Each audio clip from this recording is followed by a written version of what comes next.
Hey, me voilà en train de décorer mon premier carnet de bord de l'année scolaire. Il me servira pour les cours, mais également les exercices, le dessin, mais aussi pour quelques mots, quelques pensées. Bref, beaucoup de choses. L'intérêt, c'est de s'exprimer et de s'y retrouver. Pendant l'année d'ailleurs, ce seront plusieurs carnets qui succéderont, et mes enseignants et jurys y auront un droit de regard. Bon, je vais pas m'éterniser sur ce sujet, enfin, vous risqueriez de vous endormir. En gros, cette couverture, elle m'a pris 20 minutes. Et on commence directement par le haut, ici visible en bas parce que j'ai retourné le carnet.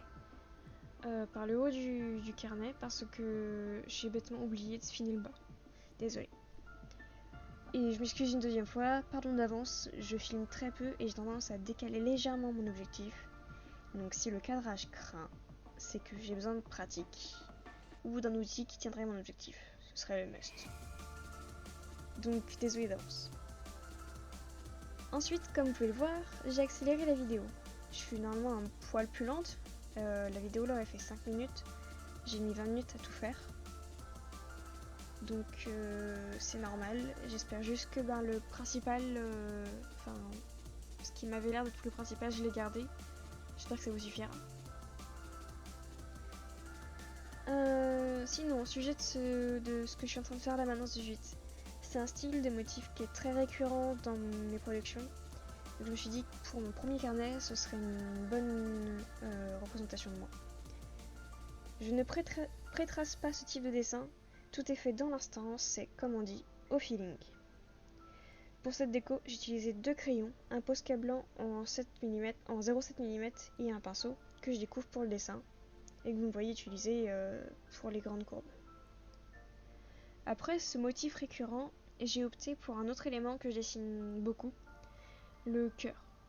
Le cœur anatomique, parce que le cœur en symbolique, j'ai vraiment plus de mal.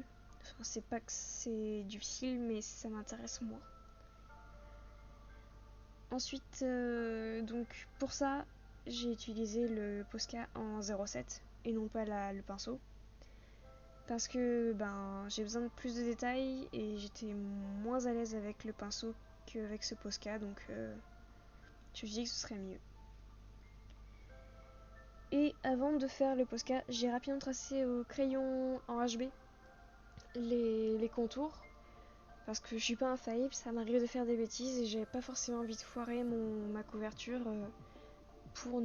parce que j'ai pas pris le temps de pré-tracer rapidement des éléments du cœur.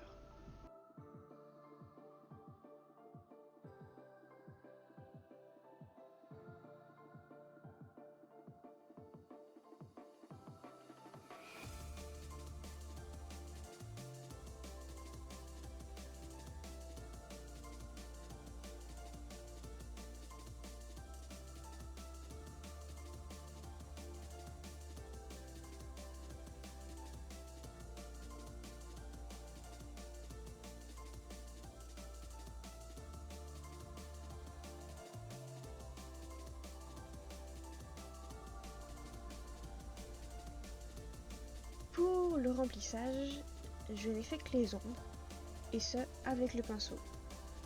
Comme je découvrais, j'ai plutôt moyennement géré la dose de blanc qui était sur la pointe. À retravailler, je suis quand même contente du résultat, mais voilà. Ça m'a quand même obligée à rectifier parce que ça faisait des gros pâtés, des grands, enfin pas des pâtés mais des tracés très marqués. Alors que je cherchais vraiment un effet plus diffus, enfin une ombre moins forte. Et donc ça m'a obligée en fait à augmenter la quantité de blanc à mettre en essuyant régulièrement la pointe pour avoir un résultat un peu plus diffus. Néanmoins j'ai trouvé que c'était un outil vraiment super agréable. Et je pense que je referai rapidement quelques travaux avec parce que ça donne vraiment envie de travailler et de le prendre en main cet outil.